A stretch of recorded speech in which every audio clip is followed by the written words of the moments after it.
கர்த்தருடைய பரிசு நாமத்திற்கு ஸ்தோத்திரம் உண்டாவதாக. இன்றைய ஜீவவார்த்தை நிகழ்ச்சியை கேட்டுக்கொண்டிருக்கும் அனைவரையும் கர்த்தருடைய பரிசு நாமத்தினால் வாழ்த்துகிறேன், ஆசீர்வதிக்கிறேன். இன்றைய சின்ன தியானத்திற்கு தேவன் கொடுத்த வேத பகுதி, அது ரோமருக்கு எழுதின நிருபம் 9ஆம் அதிகாரம் 4ஆம் வசனம். ரோமர் 9:4. அவர்கள் இஸ்ரவேலரே, புத்திர சுவீகாரமும் மகிமையும் உடன்படிக்கைகளும் நியாய பிரமாணமும் தேவாராதனைகளும் வாக்கு தத்தங்களும் அவைகளுடையவைகளே. அப்ப தேவன் உங்களுக்காக சகலமும் வாக்குத்தத்தங்களும் உடன்படிக்கைகளும் சகலமும் உங்களுடையது. எப்ப நீங்க தேவனுடைய புத்திர சுவீகார பிள்ளைகள். நீங்க நேற்று தினம் பார்த்தோம், நம்ம தேவனை ஏற்றுக்கொண்டுள்ள அத்தனை பேருள்ள பிள்ளைகள் அப்படின்னு பார்த்தோம். அவர்கள் எல்லாருமே இஸ்ரவேலர்னு இன்றைய தினத்துல பார்க்கிறோம் நம்ம. அப்ப நீங்க தான் புத்திர சுவீகார பிள்ளைகள், நீங்க தான் தேவனுடைய பிள்ளைகள். அவருடைய உலகத்துக்கு அவர் என்னென்ன உங்களுக்காக வைத்திருக்கிறார்ன்றத இதுல பாருங்களேங்க, என்னென்ன சொல்லப்பட்டிருக்கிறது பாருங்களேங்க. ரொம்ப தரமா அதுல பாருங்க. புத்திர சுவீகாரமும் அதான் ஃபர்ஸ்ட், அதான் பிள்ளைகள். புத்திர சுவீகாரம்னா நமக்கு எல்லாமே தெரியும். பிதாக்கள் வர சுதந்திரம். அதாவது என்ன, அவங்க நமக்காக சம்பாதித்து சேர்த்து வைத்திருக்கிற பணம், சொத்துக்கள், நகைகள் எல்லாமே. அப்ப புத்திர சுவீகாரமும் மகிமையும். புத்திர சுவீகாரம் என்னதை கொண்டாடுறது? தேவ மகிமையை கொண்டு வருகிறது. தேவனுடைய புத்திர சுவீகாரங்களாக நீங்க அதை புரிந்து கொள்ளும் பொழுது, நான் தான் சுவீகார புத்திரன், நான் தான் தேவனுடைய பிள்ளை, நான் தேவனுடைய மகிமையில எனக்கு பங்கு உண்டு, தேவனுடைய வல்லமையில எனக்கு பங்கு உண்டு அப்படின்னு நீங்க அதை விசுவாசிக்கும் போது, அதை நீங்க நம்பும் போது, நம்பிக்கை விசுவாசம் எல்லாம் ஒண்ணுதான், அதை நீங்க நம்பும் போது உங்களுக்கு என்ன வருகிறது பாருங்க, தேவ மகிமை முதலாவது கிடைப்பது உங்களுக்கு. தேவ மகிமை, தேவ மகிமை பெற்றுக் கொள்வதற்காக தேவன் இன்றைய தினம் உங்களை அழைக்கிறார்.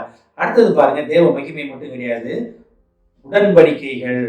பைபிள்ல அநேக உடன்படிக்கைகள் உண்டு. எல்லா உடன்படிக்கையும் என்ன, நீ ஆசீர்வாதமா இருப்பாய், நீ என்னுடைய பிள்ளை, நான் உன்னை பேர் சொல்லி அழைத்தேன், நீ உலகத்துக்கு உப்பா இருப்பாய், நீ உலகத்துக்கு ஒளியா இருப்பாய். இந்த மாதிரி உடன்படிக்கை தான் பைபிள்ல நமக்கு இருக்கு. நம்ம இப்ப தேவனுடைய உடன்படிக்கை செய்வதற்காக தேவன் நம்மளை எப்படி அழைக்கிறார்னா, நம்ம போய் தேவனோட உடன்படிக்கை செய்ய முடியாது. ஏன்னா அந்த அளவுக்கு நம்ம பெரிய ஆள் கிடையாது. அந்த அளவுக்கு நம்ம சாதாரண மாம்சமான மனிதர்களுக்குள்ள நம்ம உடன்படிக்கை பண்ணிக்கலாம். நீ நான் ஃப்ரெண்ட்ஸு, இன்னையோட உன்னோட எனக்கு எந்த சம்மந்தமும் கிடையாது, நீ அந்த பக்கம் போற அந்த பக்கம் போற, இந்த மாதிரிலாம் எல்லாமே நான் உலகத்தில் நடக்குது. ஆனா தேவன் சகலத்தையும் உண்டாக்கின தேவன் நம்மளோட ஒரு உடன்படிக்கை செய்திருக்கிறார். அந்த உடன்படிக்கை என்ன? புத்திர சுவீகாரத்தின் ஆவியை நமக்கு தந்திருக்கிறார். தேவ மகிமை உங்களுக்காக, தேவனுடைய வல்லமைகள் உங்களுக்காக. இதுதான் உடன்படிக்கை. அதான் நம்ம யோவான்ல 14ஆம் அதிகாரத்துல பார்க்கலாம். அவருடைய நாமத்தின் மேல் விசுவாசம் உள்ளவர்கள அவரை ஏற்றுக்கொண்டு எத்தனை பேர்களோ, யோவான் 1:12 பார்க்கலாம். அதை நேற்று தான் பார்த்தோம். அதே யோவான் 14ஆம் அதிகாரத்தை பார்த்தோம்னா, தேவன் உங்களுக்காக வைத்திருக்கிற காரியங்கள் என்னன்னு தெரியும் உங்களுக்கு. அவர் செய்த காரியங்களும் செய்வோம், அவருக்கு மேலான காரியங்கள் செய்வோம். அதுதான் உடன்படிக்கை. தேவன் இயேசு கிறிஸ்து செய்தது மேலான காரியங்கள் செய்வதுதான் நம்மளை அவர் கூட்டு வைத்திருக்கிற உடன்படிக்கை. அப்ப தேவ மகிமை, தேவனுடைய உடன்படிக்கை. அடுத்து பாருங்க, நியாயப்பிரமாணங்கள். நியாயப்பிரமாணங்கள்னா அவரோட கட்டளையின்படி நடப்பது. அப்ப நியாயப்பிரமாணங்களை நிறைவேற்றவே பூமிக்கு வந்தார் தேவன். அதை நம்ம பார்க்கணும். ஆனா தேவன் கொடுத்த நமக்கு, இயேசு கிறிஸ்து நமக்கு கொடுத்த ராஜரிக பிரமாணம் என்ன?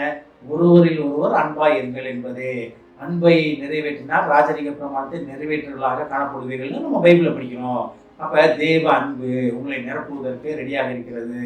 அப்ப அது மட்டும் இல்ல, அடுத்து பாருங்க, தேவ ஆராதனைகளும். தேவ ஆராதனைகள் பழைய ஏற்பாட்டை பார்த்தீங்கன்னா, தேவனுக்கு ஆராதனை செய்வது ஆசாரியர்களோட பொறுப்பு. ஆனா நீங்க தேவனுடைய பிள்ளைகளாக நீங்க ஏற்றுக்கொண்ட உடனே சகலமும் தேவனுக்கு ஆராதனை செய்வதற்காக தேவன் உங்களை அழைக்கிறார். அப்ப ஆராதனை நீங்க எந்த இடத்துல செய்யலாம், வீட்டுல செய்யலாம், ஆலயத்துல செய்யலாம், வெளியில ரோட்ல செய்யலாம். இந்த இடத்துல தேவனுடைய ஆராதிப்பதற்கு எந்த இடத்துல தடை கிடையாது. அப்ப அடுத்தது பாருங்க, தேவ ஆராதனையிலும் வாக்கு தத்தங்களும் உங்களுடையவைகள், அவர்களுடையவைகள். அப்ப பைபிள்ல அநேக வாக்கு தத்தங்கள் உண்டு. அப்ப தேவன் என்ன ஒரு கிருமியான தேவன் பாருங்களேங்க. அவருடைய பெயர் மேல, அவருடைய நாமத்தின் மேல விசுவாசம் வைத்தாலே அவருடைய பிள்ளைகள் நேற்று நம்ம பார்த்தோம். அவருடைய பிள்ளைகளாகிய ஆகும்போது அடுத்து புத்திர சுவீகாரத்தின் ஆவியை நமக்கு தருகிறார். அப்பா பிதாவை என்று அழைக்கக்கூடிய புத்திர சுவீகாரத்தின் ஆவியை நமக்கு தந்திருக்கிறார். நம்ம பைபிள படிக்கிறோம். அதெல்லாம் நமக்கு கிடைக்கும் போது என்னென்ன காரியங்கள் கிடைக்குது பாருங்களேங்க. புத்திர சுவீகாரம் கிடைக்குது, அடுத்து தேவ மகிமை கிடைக்குது, தேவன் நம்மளுடன் உடன்படிக்கை பண்ண உடன்படிக்கை நமக்கு கிடைக்குது, அடுத்து நியாயப்பிரமாணங்களை நம்ம நிறைவேற்றுவதாக காணப்படுகிறோம். அது மட்டும் இல்லாமல் தேவனுக்கு ஆராதனை செய்பவர்களாக தேவன் நம்மளை தெரிந்து கொண்டதை நம்ம பார்க்குறோம்.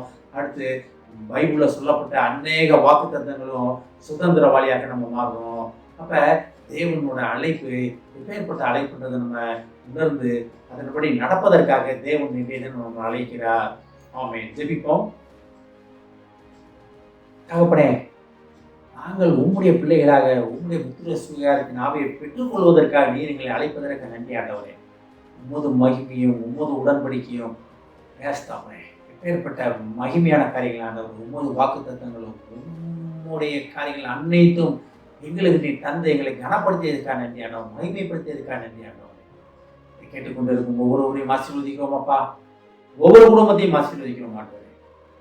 அப்படி அந்த குடும்பத்தில் உள்ள ஒவ்வொருவருடன் நீர் உமது மகிமையால் அவர்களை நிரப்புவேன், உமது வாக்கு தத்தங்களால் அவரை நிரப்புவேன், உமது உடன்படிக்கையால் அவர்களை நிரப்புவேன் என்று சொல்லி மகா கிருபைக்காக நன்றி ஆண்டவரே.